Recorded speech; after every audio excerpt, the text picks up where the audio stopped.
Bonjour et bienvenue sur Network IT. Aujourd'hui, nouvelle vidéo où je vais vous présenter un monstre, un truc super cool, un Dell Precision 5820, donc les tout derniers qui viennent de sortir. Nous allons tester donc toute la partie logicielle et je vais vous le présenter physiquement. A tout de suite. Donc à l'avant de l'ordinateur, on va retrouver tout en haut le bouton marche arrêt. À côté, en aluminium brossé, on va retrouver alors une poignée pour pouvoir le déplacer et le soulever. Ici, nous avons que du plastique dur, un peu brossé, mais vraiment du plastique dur. L'emplacement juste en dessous du bouton Power, c'est un emplacement carte SD. Juste en dessous, deux ports USB 3.0. Et là, ce qui est intéressant, c'est deux ports type C en USB qui permet de recharger vos téléphones ou recharger une batterie. En dessous, on va retrouver une prise 3,5 en jack qui va laisser entrer une source audio, donc un micro, ou faire sortir une source audio par un casque ou des haut-parleurs. Maintenant, nous allons passer à l'arrière de l'ordinateur. Donc sur cette face arrière de cet ordinateur vraiment imposant, enfin ordinateur même pas, excusez-moi, de cette station de travail.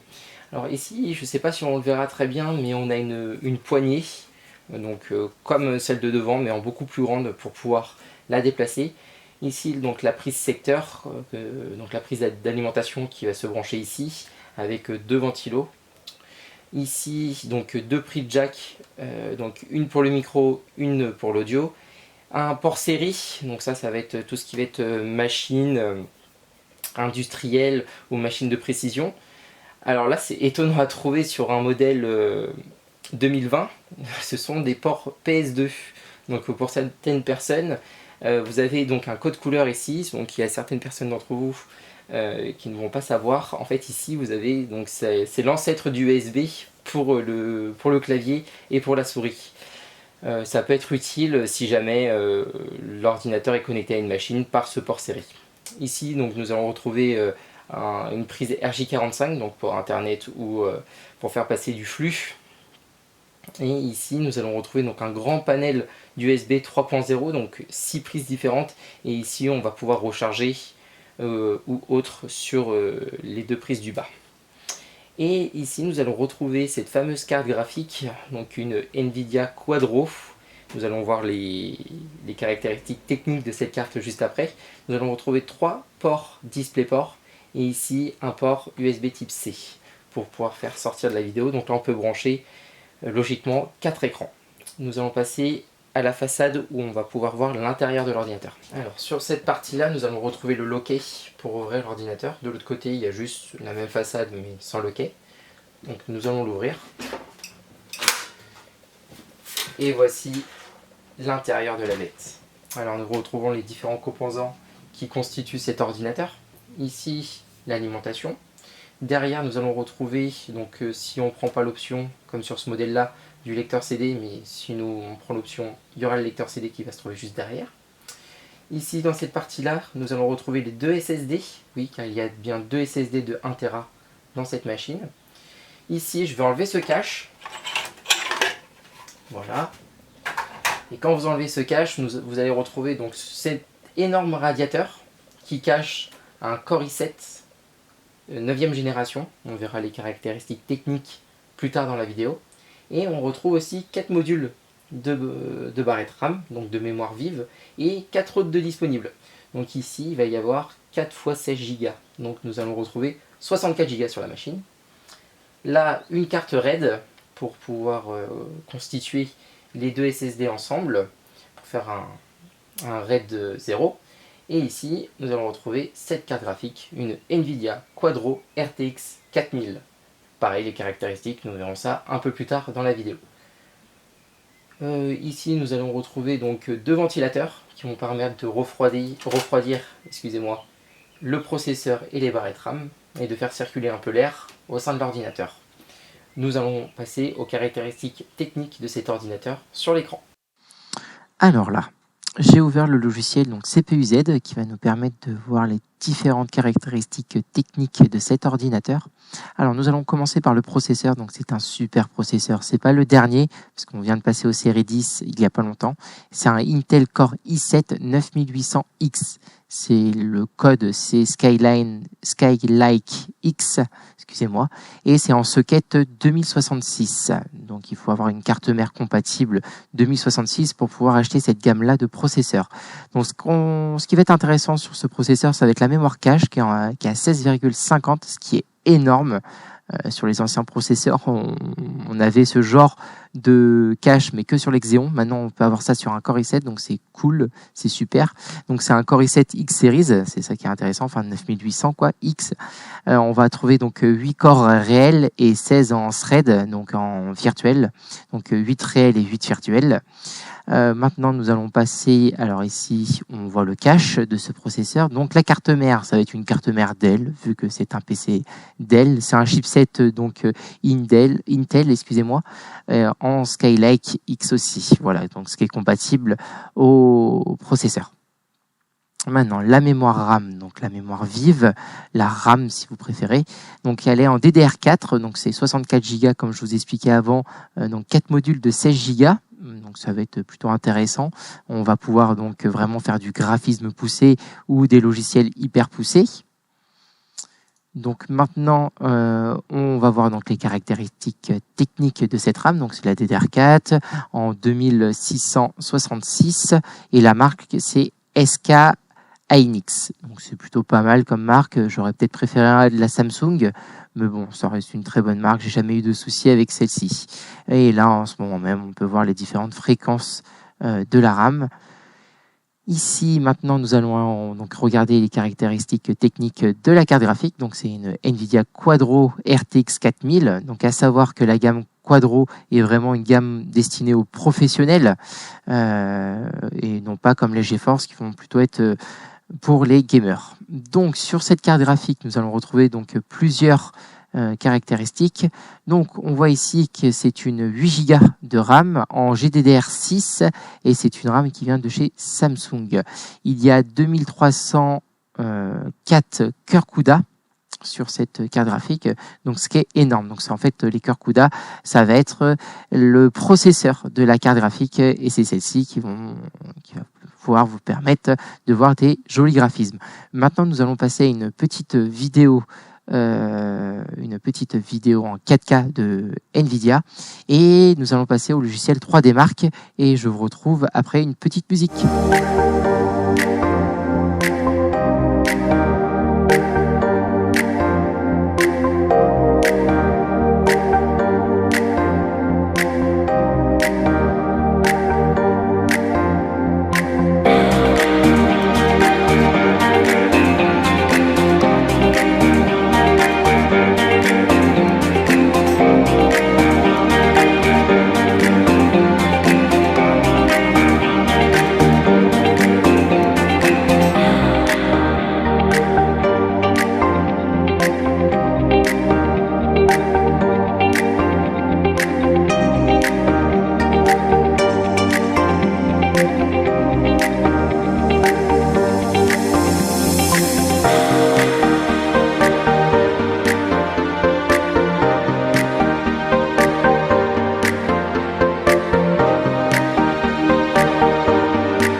Et donc voici le résultat du test effectué par 3D Mark. Nous sommes à 7643 points, ce qui est très bien, très bien pour cet ordinateur-là.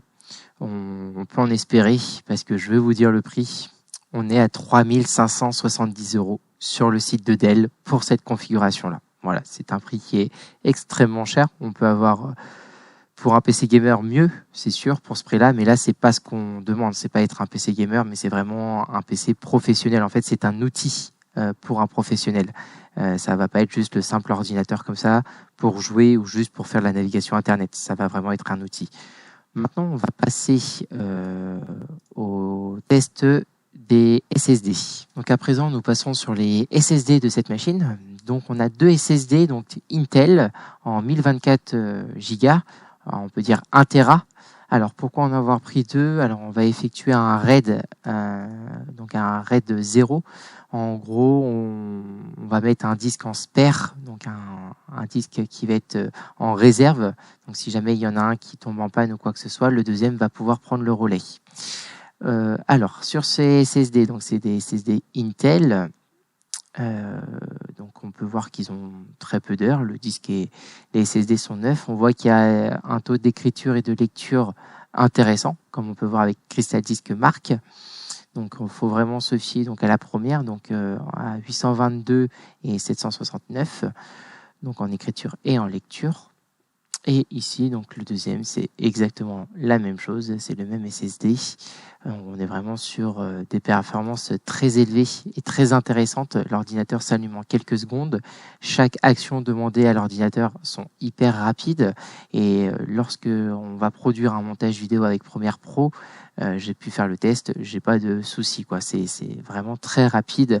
Je reproche rien du tout à ces SSD. Je trouve que les SSD Intel, après c'est mon avis personnel, sont vraiment les meilleurs sur le marché. C'est vraiment mon avis et j'ai pu en tester vraiment des différents, les SanDisk, les Kingston, les Samsung. Et pour moi, vraiment les plus intéressants à utiliser, ce sont les Intel, mais ce sont malheureusement les hauts de gamme, donc ceux qui sont vraiment les plus chers avec Samsung. Voilà. Maintenant, nous allons passer à Just Cause 4.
Pour conclure sur cet ordinateur, sur ce test et sur cette présentation, je trouve que c'est un ordinateur qui est superbe. Il est vraiment canon. Le design est vraiment futuriste et professionnel tout en étant sobre. Donc j'adore. Après, tout ce qui va être caractéristiques techniques, on est vraiment sur du level de fou, quoi. On est vraiment sur des performances, on est sur un des meilleurs processeurs, on est sur 64 Go de RAM, sur une grosse carte graphique professionnelle, une Quadro RTX 4000 avec 8 Go de RAM, donc c'est vraiment intéressant, et sur deux SSD de 1 Tera. Aussi, j'ai oublié de préciser, si jamais vous voulez du son avec cet ordinateur, vous avez un tweeter intégré, c'est un truc de malade. Il y a même du son directement dans la tour. Bon, il va être de très mauvaise qualité, c'est même pas pour dépanner, c'est super. Non, c'est vraiment, c'est juste là. Mais vous avez juste à mettre des enceintes ou un casque, ça fera très bien l'affaire. Donc ça, c'est vraiment les points positifs que je trouve à cet ordinateur. Il est très optionné, on peut vraiment choisir sa configuration sur Dell. Malheureusement, le seul point négatif que j'ai à dire sur ce PC, c'est avec le prix. On est à 3570 € cette configuration là sur le site de Dell en TTC.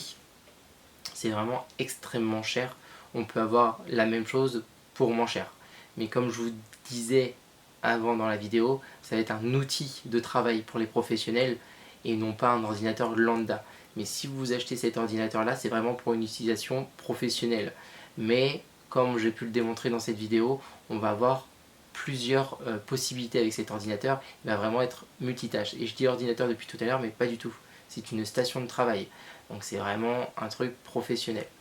Sur ce, je vous dis à de prochaines vidéos, mais n'hésitez pas à consulter Network IT, vous allez retrouver des tutos écrits par Gabin et Florian. Nous sommes plusieurs à être sur Network IT, et n'hésitez pas à regarder les autres vidéos, à liker cette vidéo, à vous abonner si cela vous plaît. Je ferai des vidéos de temps en temps. Je vous dis au revoir.